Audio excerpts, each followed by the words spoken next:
Hi, and welcome to Indubitably Sinise. I am Sinise. Today's discussion deals with mental health. I really want to give you some good information about the differences between mental health, mental wellness, and mental illness.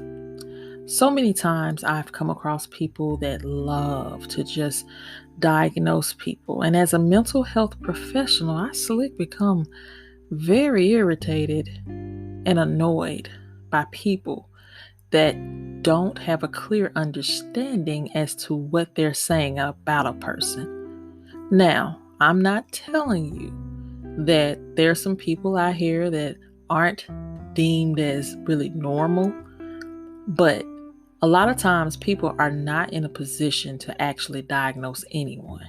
Leave it up to the professionals. And as well, a lot of times people don't understand what they're really truly saying, such as a person is mentally ill or someone has some mental health issues. That may necessarily be true, but we need to really truly understand what's going on here. I'm not here to talk about Kanye.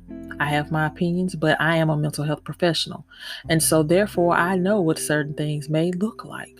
But I have yet to talk to this man or have conversations with his family or anything like that. So I'm not here to judge. Not at all. But I do want my audience to understand the differences between the three. So, first up, mental health. What is it? It's a very simple thing. If you look at your body, if you just look in the mirror at your body, you have a head and you have all that in between, all the way down to your toes. A lot of times we totally forget about what our mind, our brain, our mental is doing. When we go to the doctor's office, we don't really have any true in-depth reviews or checkups about our mental health because we leave that to the specific professionals that handle that, whether it be a psychiatrist, whether it be a psychologist, whether it be a licensed professional counselor, whether it is a licensed clinical social worker. Those are the ones that handle our mental health. And so with the mental health, it's the same as your physical. It's a part of your body. It's not anything that's separate. But we do have individuals that specialize in those areas. And so what is mental health? It's how we feel, how we think, how we act, how we handle stress, how we relate to others, and how we're making good, sound decisions. And maybe I shouldn't say good, but how we're making those decisions, whether they are good or bad. Our mental health actually starts at birth. A lot of times people don't understand that. How can a baby have mental health issues? Yes, a baby can. A child, a small child, can have some mental health concerns. And we'll talk about that a little bit later. But everybody has mental health. If you have a brain, if you have a mind, you have mental health. And you will have it until you leave this earth. It does not go away. It's not a bad thing. It's a beautiful thing because that's part of our makeup. That's the way God made us. And so we must be aware that it exists and not ignore it. So next up, we have mental wellness. What is that? If we have mental health, what are we talking about mental wellness for? Well, that's when you realize that you're okay because you're being productive and you're being fruitful in this life. With mental wellness, everything is great. You don't have a dull day. If you do, you know exactly how to handle and deal and thrive through those things each day. You don't really kind of, dwell in it, or you don't do anything that's negative or engage in negative activities that's not really going to produce a level of productivity, such as those that may decide to drink. If you're drinking one glass of wine, don't quote me on it now. I am not the professional in that site, but I am the mental health professional. So, mental wellness is what we're all after. We want to make sure that we're able to handle life situations in the best ways possible and not resort to having negative thoughts if we're not able to really just conquer through and just fight through the things and the challenges that occur. We want to make sure that our minds are stable. I hope that you all have some type of, and I don't want to say some type, but I truly believe in God. I'm not afraid to say that. And I truly believe that we need to establish relationships with God in order to understand how we should navigate through this life. So that's another day, another dollar with that. But mental wellness is very important. When you identify that you're well mentally, you can really thrive through a lot of different things. So next up, we have mental illness. And this is where it's always tricky because people like to just throw that around as if it's not anything serious. And it is serious, especially when you go to the mental health professional and are formally diagnosed and given a plan on how to actually navigate through that. So a mental illness is disorders that affect you. So it's going to affect how you think and how you feel and how you act.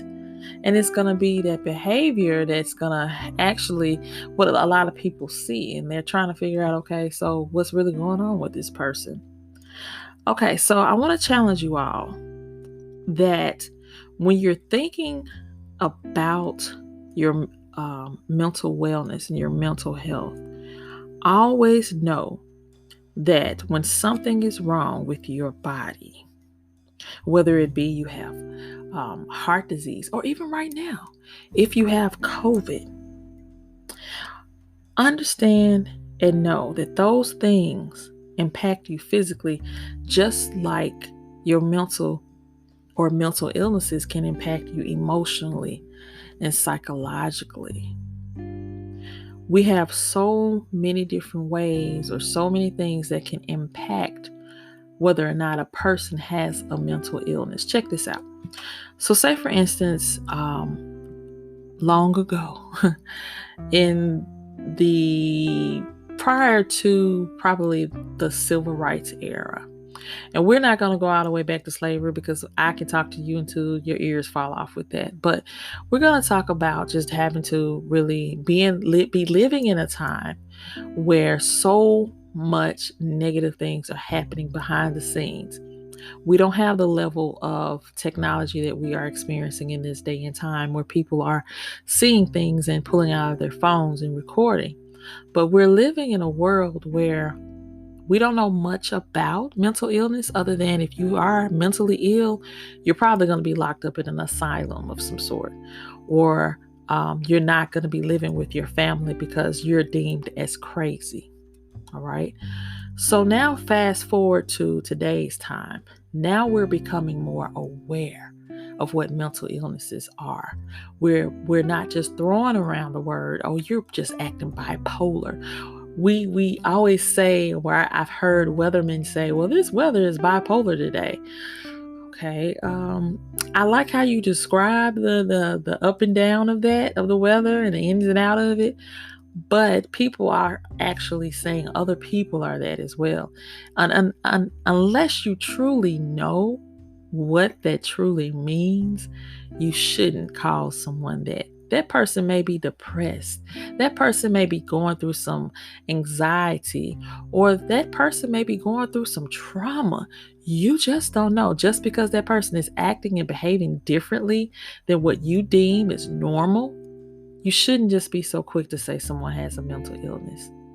We see how Kanye is. And I said I wasn't going to talk about him, but I just want to say this little snippet. We see what his behavior is. We've heard reports being given, whether it be from his wife or other family or friends, as to what are some things that's linked to him behaving this way. I am not his therapist, so I can't tell you what his diagnosis is outside of what he said with him being diagnosed as bipolar. The only thing that I can encourage is that we look at what's going on and we look within ourselves and figure out, have I experienced some level of trauma? Have I experienced something that just did not settle well with me and it has caused me to behave in a way that I don't think is even right, that I know that deep inside I don't feel really good about?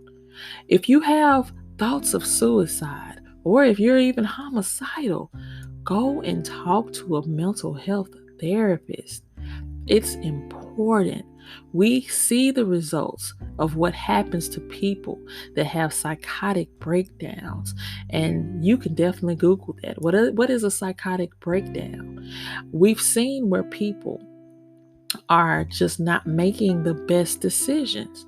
And there's so many things that are involved with that. When we're talking about a mental illness, we're talking about stressors, environmental stressors in your life.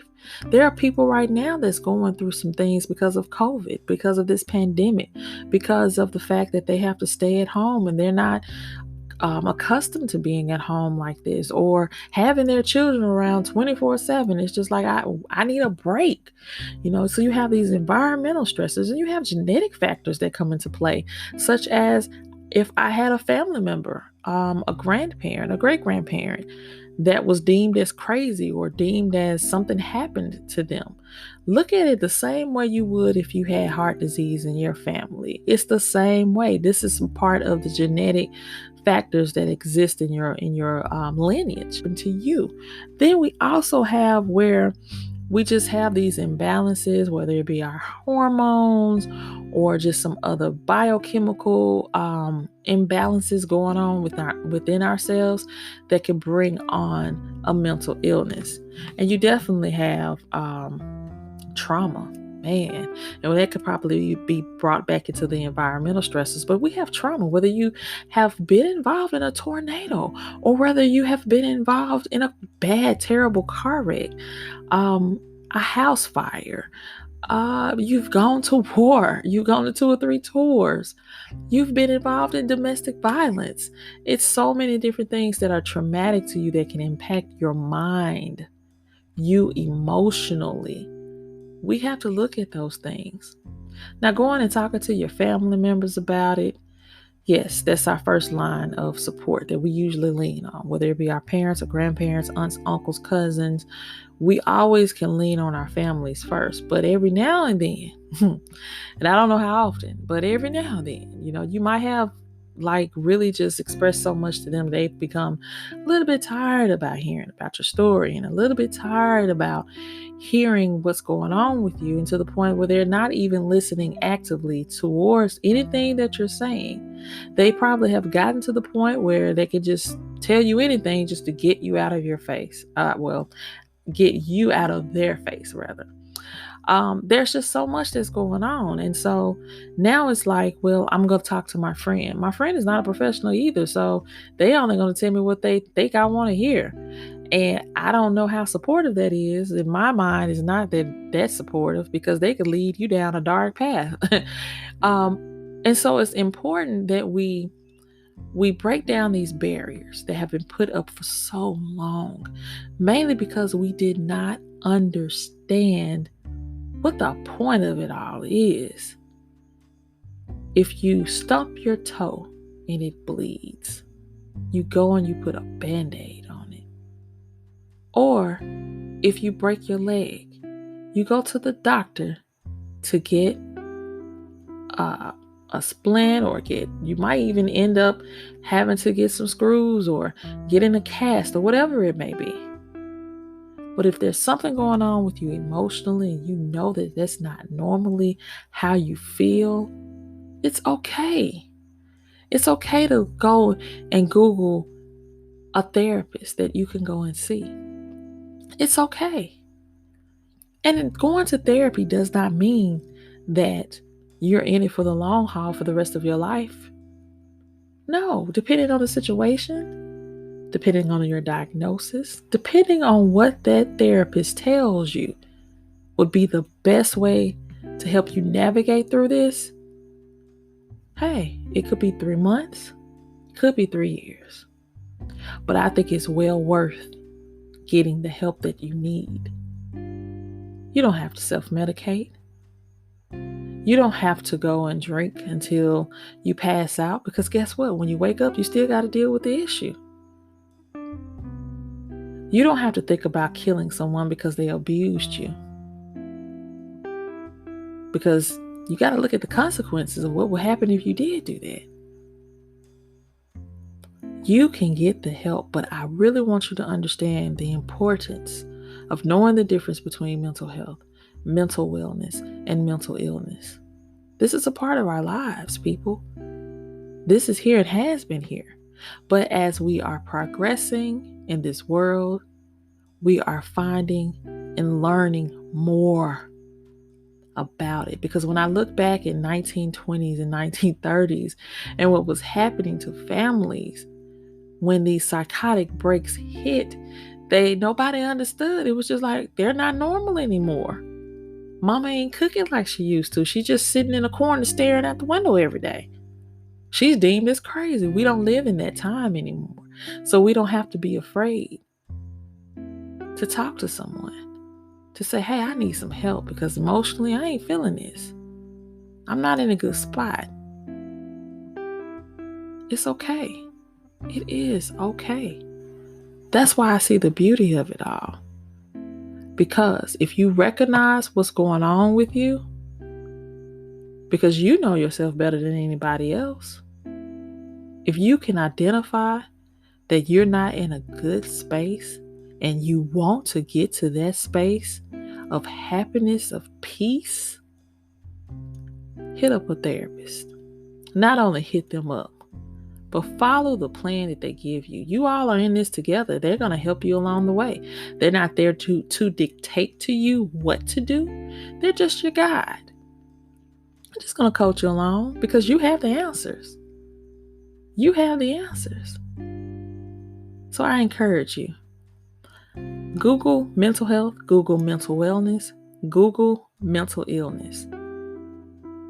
And wherever you are, you can find a psychiatrist, a psychologist, a licensed professional counselor, or a licensed clinical social worker. Don't let the titles fool you. They're there to help you. If you need help, please, please reach out to your local NAMI offices or whatever mental health agencies that exist in your state. Please don't go without, because you don't have to. Thank you for tuning in, and I'll be back soon. Peace.